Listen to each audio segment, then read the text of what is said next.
So, pagka pala Emirates kayo in business class, may separate lounge pa within Marhaba. So, their variety is more. Mas marami silang ino-offer dito.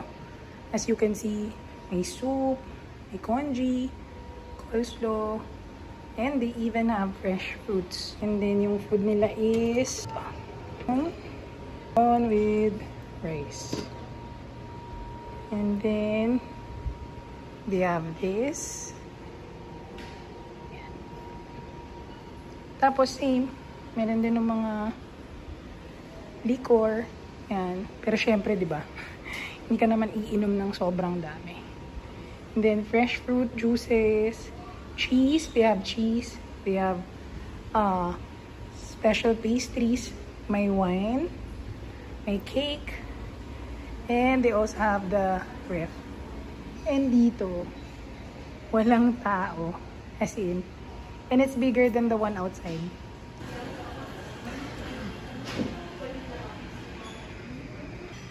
So, if you have the business class over there, ito naman is yung first class.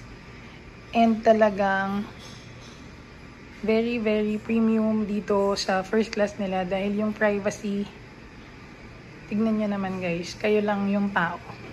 Diba? And almost the same food selection. And yung mga nandito naman is they can go out to get dun sa ibang areas.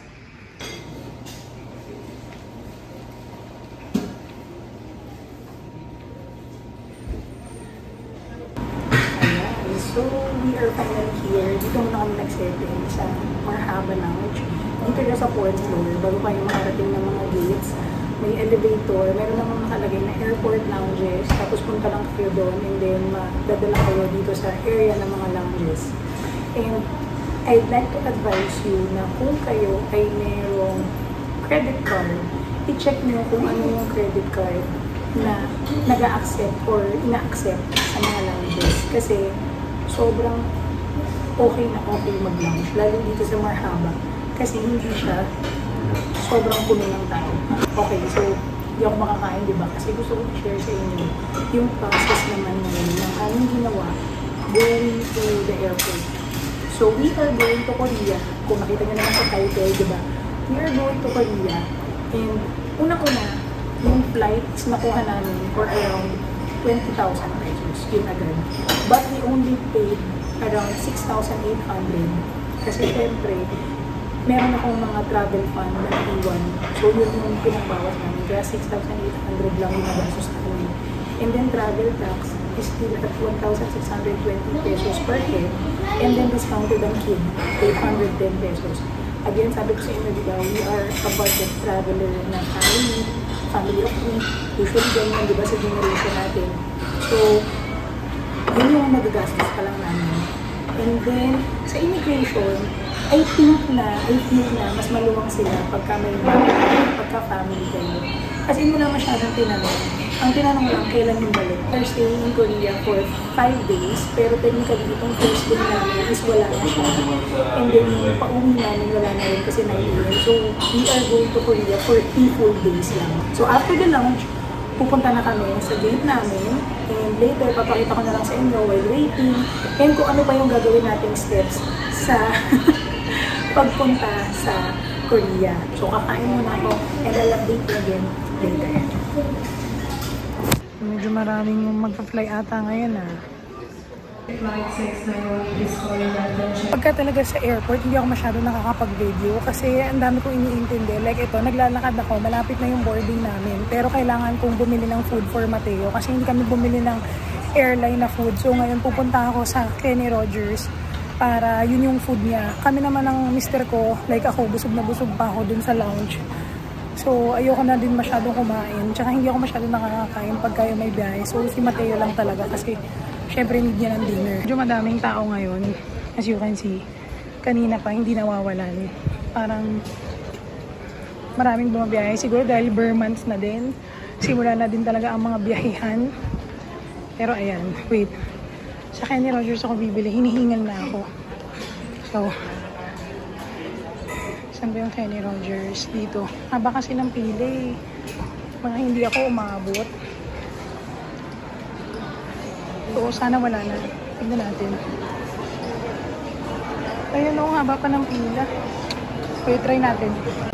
Yay! Mateo, don't run!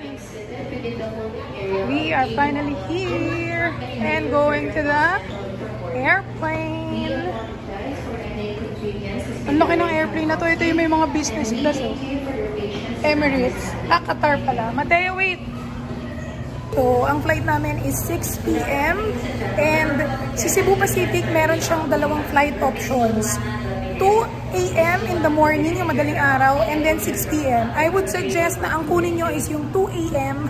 Dahil pagdating nyo doon, open na yung mga buses going directly to Myeongdong. Now, kami, 6 p.m. ang flight namin. Ang dating namin doon ay 11:15 p.m.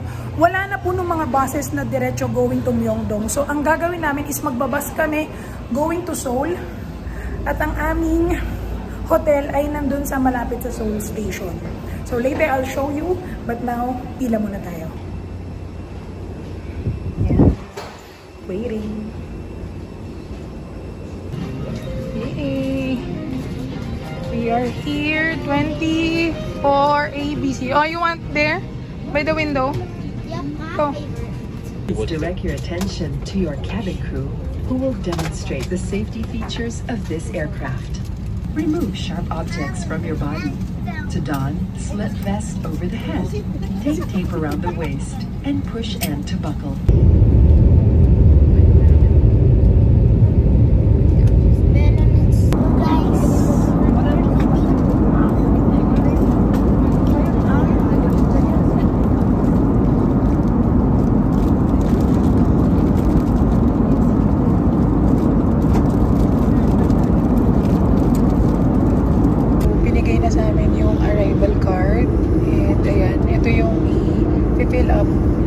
Instruction naman siya sa likod kung paano yung mga ilalagay mo na details.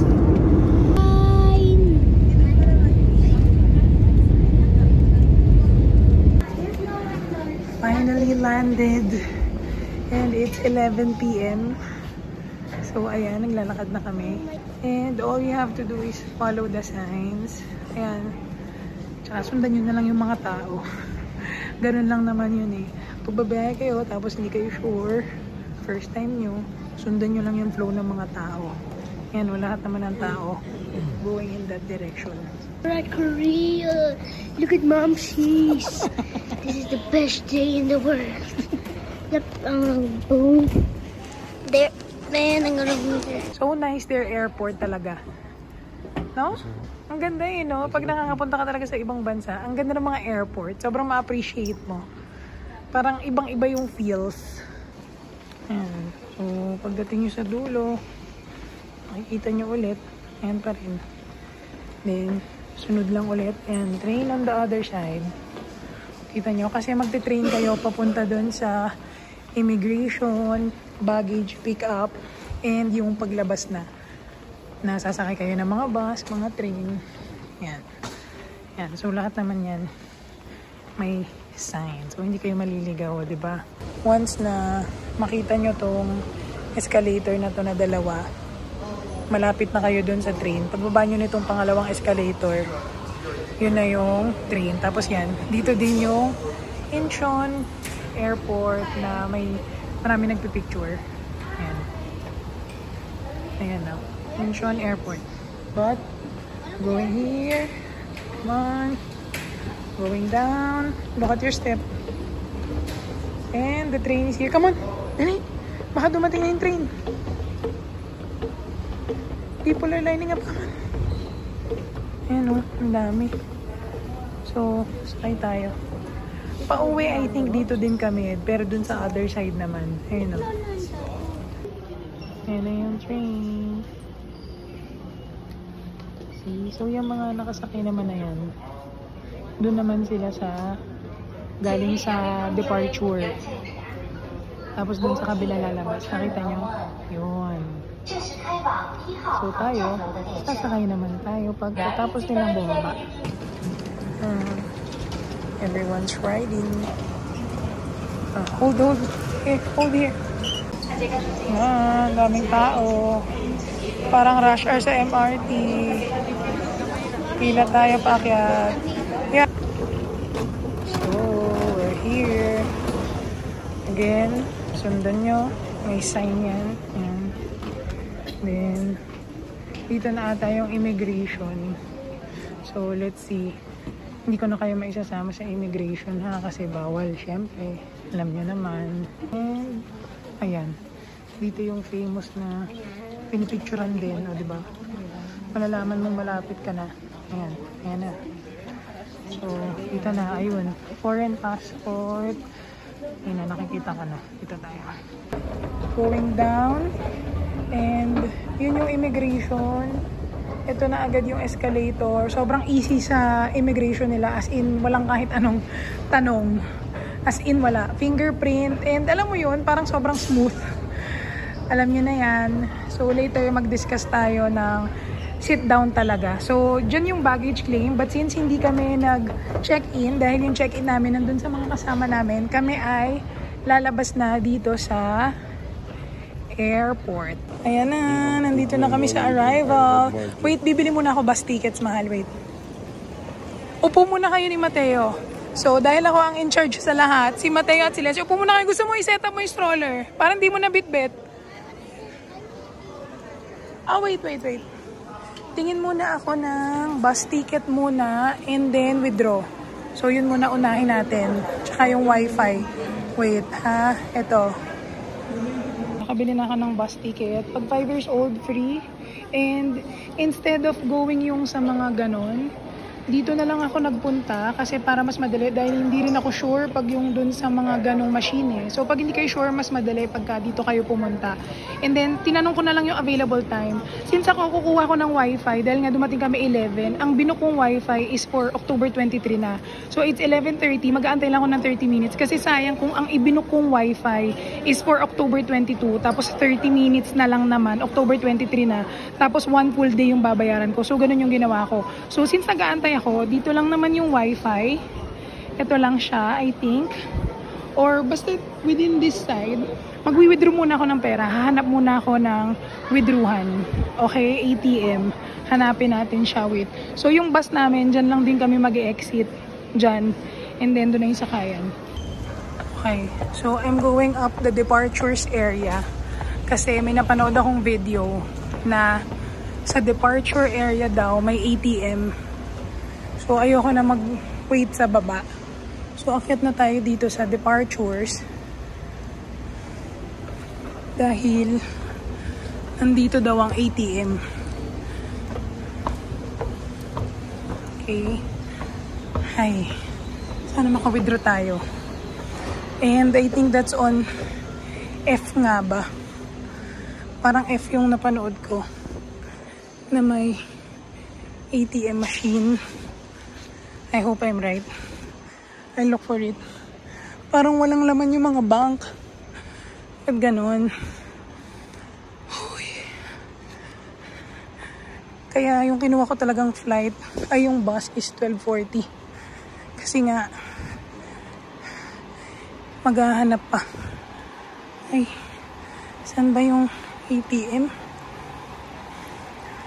Doon ata eh. Check natin. So, ayan yung aisle F. Ayun o, may nakikita akong bank. I think doon. And sana gumana. Kasi pagod na ako ba eh. Lalakad pa ako papuntang exit 13 para naman doon sa wifi. Kasi yun yung 24 hours. Try natin, sana gumana. Ay. Medyo nasa-stress na ako guys kasi hindi ako maka-withdraw. Nasa dulo na ako. Nakailang bangko na ako. Yung isa, akala ko gagana na siya. Pero, hindi siya gumagana. Fuck, nasa-stress ako. Ito na naman, may mga ATM. Try natin. Oh my God. Alam nyo, nung unang punta ko ng Korea, ito din yung struggle ko. Ito lagi yung struggle ko. Yung pag-withdraw ng pera. At alam ko ang dami ding nakaka-struggle ng ganito. Grabe guys, hindi ko alam kung anong problema nung ATMs ko. So nagtry ako. BDO, BPI, hindi siya nag-work. Actually, yung isang BDO, feeling ko kaya hindi siya nag-work. Namamali pala ako ng PIN kasi yun yung joint account namin ng mister ko. Dahil sa nasa-stress na ako, tsaka natataranta na ako, yung napipindot ko is yung PIN ko. So, hindi siya nag-work, diba? Na-realize ko siya. Nung ang ipinasok ko na is yung pinaka-last, Metrobank. So, yung Metrobank, thank God, nakapag-withdraw ko. At nasa-stress na ako, pero ito na. Kukunin ko naman yung wifi ngayon because it's almost 12 o'clock.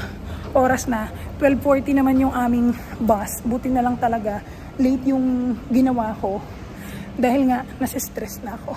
So wait, exit 13. So dun yung wifi. Nagpapanik ako kasi sabi dun sa wifi, exit 13. So dun ako tingin ng tingin.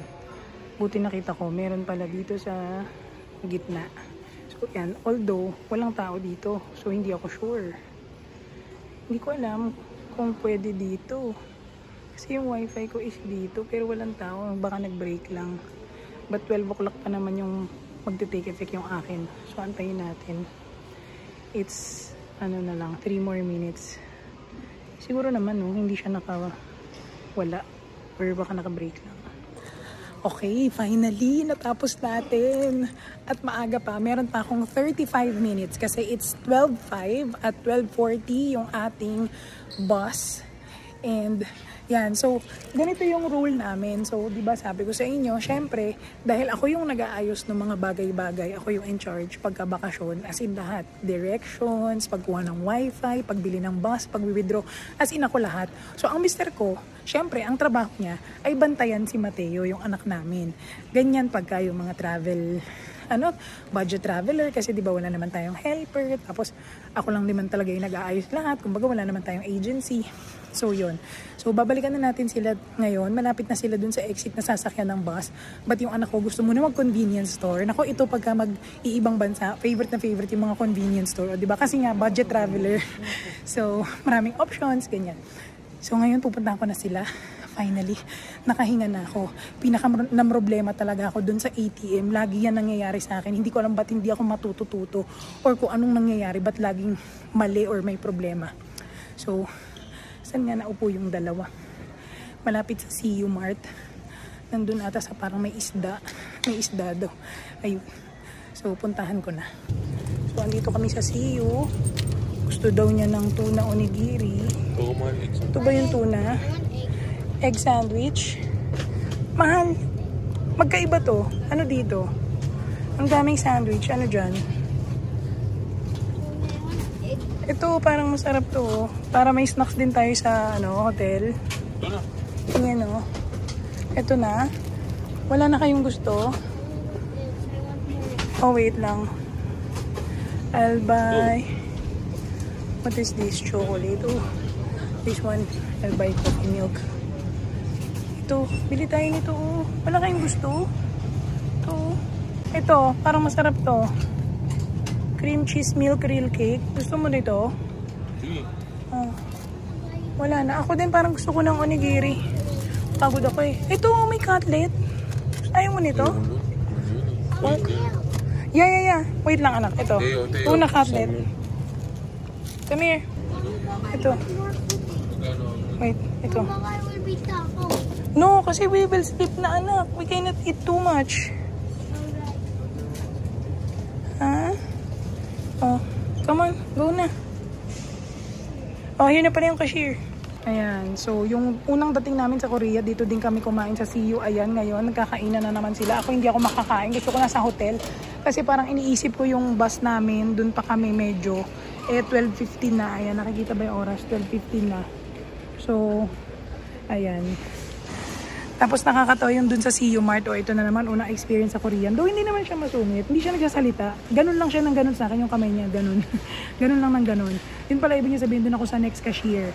Tapos si kuya na matanda, pinagbalot niya ako. Kumbaga, siguro ganun talaga yung culture nila, no? Hindi lang tayo sanay. Kasi sa mga Japanese, mabait very accommodating. Dito parang nonchalant, siguro yun yung tamang term.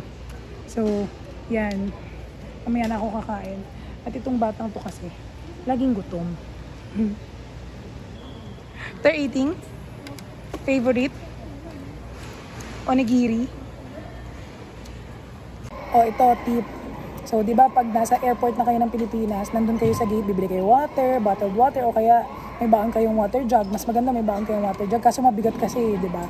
So, anyway, kung bumili kayo sa airport natin, tapos dinala nyo siya hanggang aeroplano, huwag nyo itapon yung plastic. Kami, nung empty na, sabi ko, dalhin namin hanggang dito, airport dito ng Korea, para makapag-refill ng water. Kasi marami silang fountain, o di ba? 30 pesos lang sa Philippines, magkano sa Korea? Mga 50 siguro yung mineral water or mga 100. Yan yung water station meron sa mga tabi ng bathroom. At ayan na kami. Exit 4 lalabas. Sa kaliwa yung 3. Ay, malamig ah. Hindi naman sobra. Mahangin. 3 tayo, mahal. So sa kaliwa, ayun, 3B4 dito. Baguio levels. Okay din, sarap. Esko. Bagay sa t-shirt. Ayan, 3B4. Ayan, dito din pala sa labas, oh. May mga bus tickets na bibili. Ayan, dito tayo, mag-aantay. Ayun, pwede kayo maupo muna, mahal, oh. Oh, shit.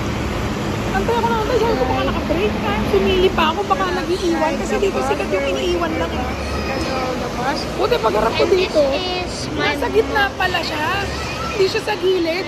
Nasa gitna. Tapos ayun, may mga nakapila. Pero pagdating ko na naman, yung boot kung saan ako magagaling, walang tao. Sabi ko, shit, pero yung ibang boot may tao. Sabi ko, shit, ano ba to? Eh, may pumila din sa tapat ko. You know why their cars? Because like may dumadating na some people are living here. Tapos hindi straight kasi di ba October 23 yung bill ko, which is 23 there. today, di ba? That's not Parang that's saktong 12 Dada. ako kinuha. Binigay lang din. Hindi yung, alam mo yung, di ba yung parang may This is me. Then this is my life. And then you. Dito na kami sa bus stop namin. Ayan. So, habang nag-aantay tayo ng bus namin, ang ganda ng skin ko dito ha. Nakakaganda talaga sa Korea. Pag malamig talaga, nakakaganda ng skin. Okay. So, sasabihin ko lang pala muna habang nandito tayo para hindi ko makalimutan. Sa mga magtatanong, pagka kasi gabi yung flight nyo, wala nang bus going directly to Myeongdong. Ang meron lang is Seoul Station, tsaka may mga iba pang areas eh. Pero Seoul Station, tapos from Seoul Station, magta-taxi kayo sa Myeongdong kung doon kayo nakastay or sa mga ibang areas like Hongdae, yung mga ganon. Now, kami, ang accommodation namin for tonight, hanggang tomorrow, well actually hanggang mamaya na lang ng 11 AM kasi 12 midnight na eh, past 12 midnight na ng October 23 na, di ba, na 12 midnight. Ang accommodation namin for tonight ay sa may Seoul Station, malapit sa Seoul Station. So, bakit hindi ako nag-Myeongdong? Una, syempre, mas mahal yung mga hotel sa Myeongdong. Tapos, hindi namin siya mamamaximize kasi nga ang dating namin is gabi na. Pero more than that, mahal kasing mag-taxi from airport directly to Myeongdong. Nagtingin ako, nagre-range siya from 3,000 to 4,000. Yung 3,000 parang pag may Uber app ka or something. Pero pagka yung sa Klook, nag-check ako, 3,800 pesos. Ang mahal niya, di ba? So parang doble. Ang mahal niya ng taxi mo, tapos ang mahal pa ng iyong accommodation. Now, yung isang option na naisip ko is magbabas ako from Seoul Station, tapos magta-taxi ako sa Myeongdong. Okay, bakit ayaw ko din yon? Kasi medyo may mga naririnig akong horror stories about sa mga riding the taxi sa, hindi lang naman sa Korea, pero sa ibang bansa. Alam mo yung pag alam nila na foreigner ka, di ba? Tapos hindi mo kabisado yung lugar, pwedeng iligaw nila ng way para mas maging mataas yung markdown or yung flag down rate ba yon? Hindi lang naman siya sa ibang bansa nangyayari, di ba? Sa Pilipinas din, ginagawa yan ng mga Pinoy sa mga foreigners. So siguro sa ibang bansa, may mga ganun din ng mga drivers. Hindi naman siya parang ganun yung bansa nila ha. Mga tao, nasa tao pa rin talaga yan. So ayoko ma-experience yun. At lalo na madaling araw, gabi. Kung umaga, okay lang eh. Pero pagkagabi, tapos may kasamang bata, medyo hindi ako komportable sa kanya. Natatakot ako. So ayokong gawin. So, yung taxi namin is, ang total namin na tatlo is 36,000. 18,000 per adult. Tapos, si Mateo, yung anak ko, 5 years old, libre siya, basta kakandungin. So, yun na lang yung kinuha ko. At saka feeling ko, wala namang ganon tao. Eh, kasi tignan nyo, maiksi lang yung pila. So, parang feeling ko, pwede naman makaupo yung anak ko. So, 36,000 won is around mga 150 5 pesos. Mga ganun lang siya, 1.5 pesos. O diba? Versus kung taxi kami na diretso mula airport o kaya yung maglilipat-lipat pa na from Seoul Station, taxi to Myeongdong, tapos mahal din yung hotel, hindi na maximize. And another one is yung tour namin tomorrow na gagawin is malapit sa Seoul Station. Mas malapit siya sa Seoul Station. Kaya yun na lang din yung pinili namin.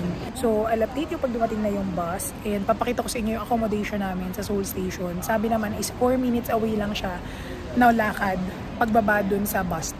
So, yun. Ang haba nung in-explain ko, kaya tignan niyo yung mag-ama ko. Ayan, nakaupo na lang dyan. Yung isa pa palakpak-palakpak. Oh. Nakasakay na kami ng bus. And yun yung gamit namin. And ganito yung tsura namin. Nakakandong si Mateo. And wala pa ganong tao. O, diba? Walang tao. Kaya naman upuan. Kainan na kainan.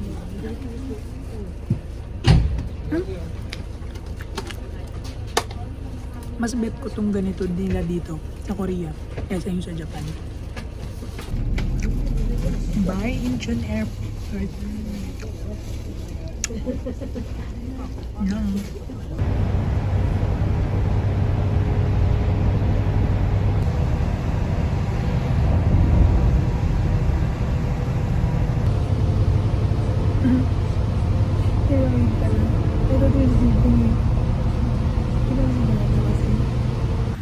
Ay, grabe. So, mali yung binabaan sa amin ng station. Ibang station siya. Hindi siya Seoul Station. So, ngayon naglalakad kami papunta dun sa aming hotel. Hindi ko alam kung paano tatawid sa kabila. May tawiran kaya papunta dito? Teka lang ah. Kaso nakapatay na eh. Hindi ko alam kung may tawiran papunta sa gitna. Diyos ko. Wala nang katao-tao sa lugar na to. Yung nilalakaran namin. Ito. Tatawid kami papunta doon. Doon ata yung hotel namin.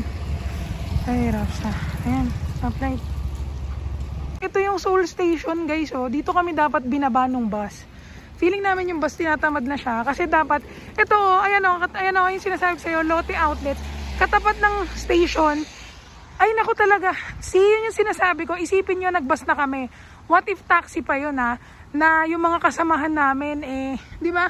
Pag taxi, nagsosolo kayo, kayo lang, hindi nyo alam. At least yun, sama-sama kami. Pero tignan nyo, sama-sama na kami. Hindi pa rin kami sa tama nilagay. Dito kami dapat bababa. Wala pa mahal. Ayan o, tignan nyo. Ay, naku. Ito. Ayan o, Seoul Station. Nakikita nyo, ang laki. Tapos may outlet. Ayan. Ay, naku talaga, grabe talaga. Finally, ayan na. Nakita ko na. Ayan ang aming tutuluyan. Hindi makita. K Grand Hotel. Ayan. Ay, salamat. Now, another challenge, yung pagpasok. Kasi may guide yan kung paano pumasok eh. So, wait. Ayusin ko muna ha. Ayan. So, yan yung hotel namin. Ito yung entrance. Ayan. Ay, thank God. Ayan. So, binigyan nila ako ng code doon. Pagpasok mo, tayo maingay. Ito na. Ayan. Ito na. 414. 4th floor pala tayo. Dito yung reception. Tara, one more floor. Come on. Ito na yun. Come on tayo. Let's go tayo. Oh, one last. Ayan, come. Saan yung 4th floor? 6th floor na to. Ah, tignan mo nga. 3rd floor eh. Ah. Okay. So, for 4th floor pala. Dito pala yung pinto. Okay. So, ang 4th floor pala. Nandito yung hotel. Akala ko sa labas. Careful ha. Ah.